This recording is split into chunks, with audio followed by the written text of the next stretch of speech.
Hi, it's 8 o'clock. We're here to read the last chapter of Rinkitink in Oz. This is book 10 of the Oz series. Tomorrow night we'll get to start book 11, The Lost Princess of Oz. So let's finish this off with chapter 24, The Captive King.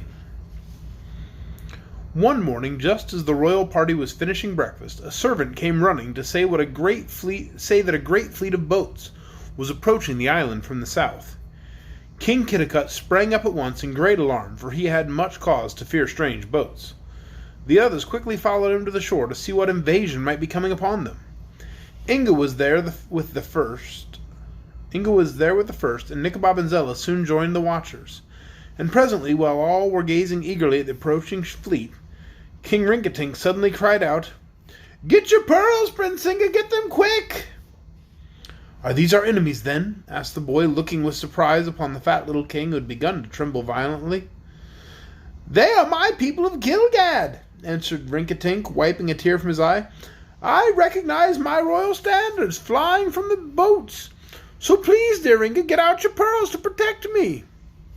"What can you fear at the hands of your own subjects?" asked Kitticut, astonished. But before his... I'm sorry. Do I need to stop? Okay. I get confused sometimes. But before his frightened guest could answer the question, Prince Bobo, who was standing beside his friend, gave an amused laugh and said, "You're caught at last, dear Rinkitink. Your people will take you home again and oblige you to reign as king." I assume Bobo's voice is just as deep as Bilbo's, but not quite as angry sounding. Rinkitink groaned aloud and clasped his hands together with a gesture of despair, an attitude so comical that the others could scarcely forbear laughing. But now the boats were landing upon the beach. They were 50 in number, beautifully decorated, and upholstered and rowed by men clad in the gay uniforms of the King of Gilgad.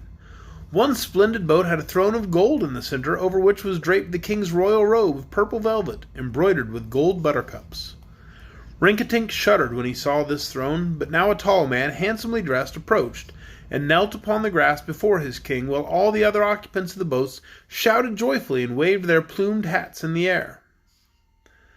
"Thanks to our good fortune," said the man who kneeled, "we have found your majesty at last." "Pink or blue," answered Rinkitink sternly, "I must have you hanged for thus finding me against my will."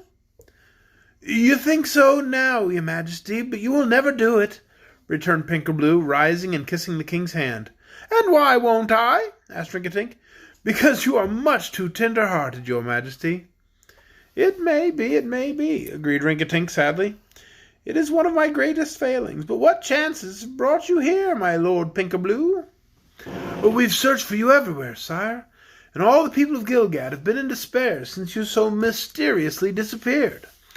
We could not appoint a new king because we did not know but that you still lived. So we set out to find you, dead or alive.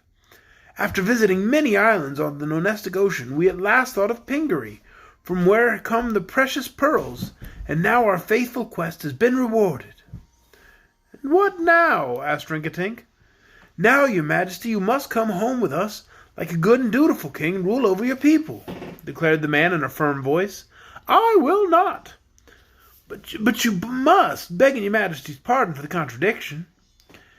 "Kitticut," cried poor Rinkitink, "you must save me from being captured by these, my subjects.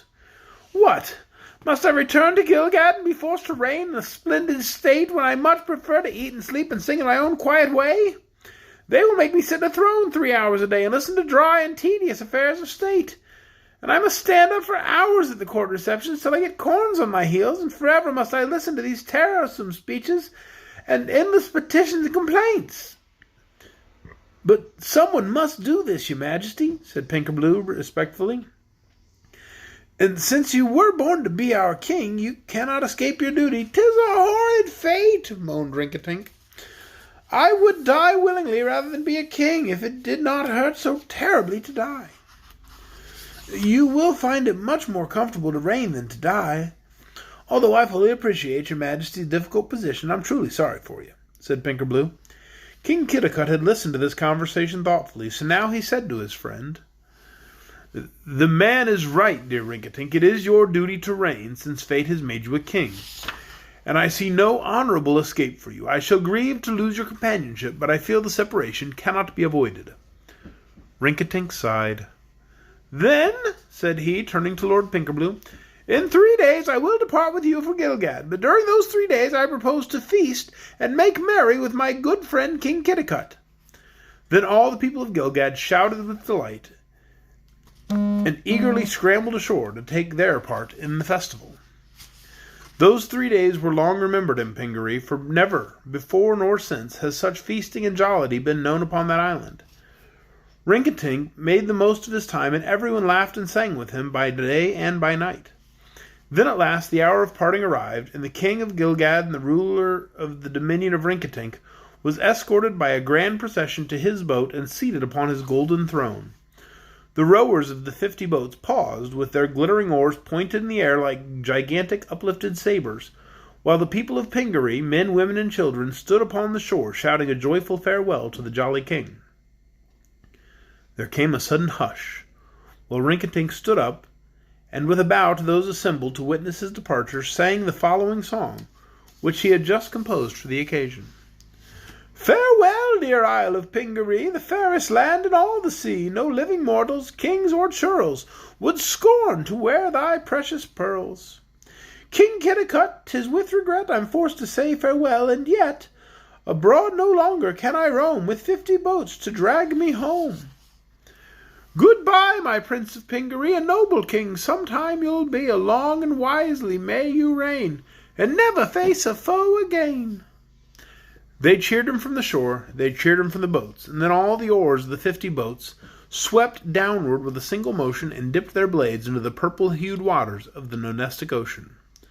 As the boats shot swiftly over the ripples of the sea, Rinkitink turned to Prince Bobo, who had decided not to desert his former master and his present friend, and asked anxiously, How did you like that song, Bobo? Is it a masterpiece, do you think? And Bobo replied with a smile, Like all your songs, dear Rinkitink, the sentiment far excels the poetry.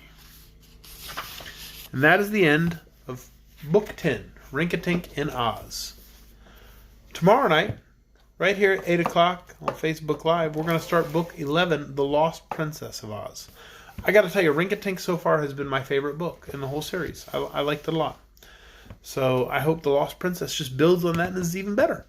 But I guess we'll find out tomorrow night. I'll see you then. Good night, everyone.